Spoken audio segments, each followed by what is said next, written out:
مولودية الجزائر على موعد مع 3 مباريات ضد نادي شباب بلوزداد التي قد تكون هي الأبرز قبل نهاية الموسم الحالي. وما جعل هذه المباريات هي الأقوى والأبرز التي ينتظرها الكثير من الأنصار هو فشل نادي مولودية الجزائر في الفوز على نادي شباب بلوزداد لأكثر من 3 سنوات متتالية، حيث في آخر 7 مباريات متتالية بينهم لم يستطع نادي مولودية الجزائر الفوز على نادي شباب بلوزداد. وصارت المواجهة بين نادي مولودية الجزائر ونادي شباب بلوزداد بمثابة العقدة التي فشل نادي المولودية في فكها، ويعود آخر فوز حققه المولودية على نادي شباب بلوزداد في مرحلة الذهاب من موسم 2021-2022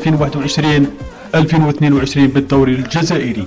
ورغم أن المولودية أزاح نادي شباب بلوزداد من هيمنته على الدوري الجزائري بعدما حقق لقب الدوري الجزائري في الموسم الماضي بعد 4 مواسم سيطر عليها نادي شباب بلوزداد على الدوري الجزائري، إلى أن هذا لم يجعل المولودية في أفضل حال، لأن المولودية فشل في الفوز على نادي شباب بلوزداد في الموسم الماضي في 3 مناسبات، منها مباراتان بالدوري التي انتهت بالتعادل سلبي، والمباراة الثالثة هي الخسارة القاسية في نهائي كأس الجزائر 2024 التي ضيع فيها نادي مولودية الجزائر اللقب التاسع لكأس الجزائر. وما يزيد من أهمية المباريات الثلاثة القادمة بين المولودية وشباب بلوزداد هي المباراتان الأولى والثانية التي ستحدد مصير كل نادي في الجبهات التي ينافس عليها.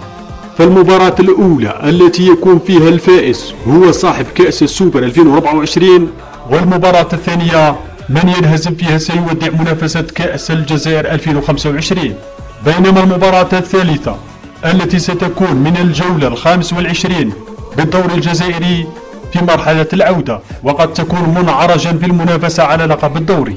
ورغم أن المولودية خسر في مرحلة الذهاب مع شباب بلوزداد، إلى أنه إذ تمكن نادي مولودية الجزائر بالفوز في 3 مباريات ضد نادي شباب بلوزداد التي ستكون مفاتيح للتتويج بالألقاب، وستبقى هذه المباراة تاريخية لا تنسى في تاريخ المواجهات بين الناديين. ويكون نادي المولودية في حال فوزه بالمباريات الثلاث قد فك الشفرة والعقدة التي دامت لأكثر من 3 سنوات بأفضل طريقة، ورد الاعتبار وثار لخسارته للقب التاسع بكأس الجزائر عندما خسر نهائي كأس الجزائر 2024. المباريات الثلاث القادمة بين نادي مولودية الجزائر ونادي شباب بلوزداد ستكون في 3 منافسات مختلفة.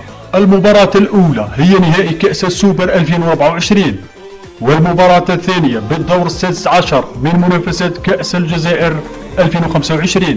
أما المباراة الثالثة في منافسات الجولة 25 من الدوري الجزائري في الموسم الحالي 2024-2025.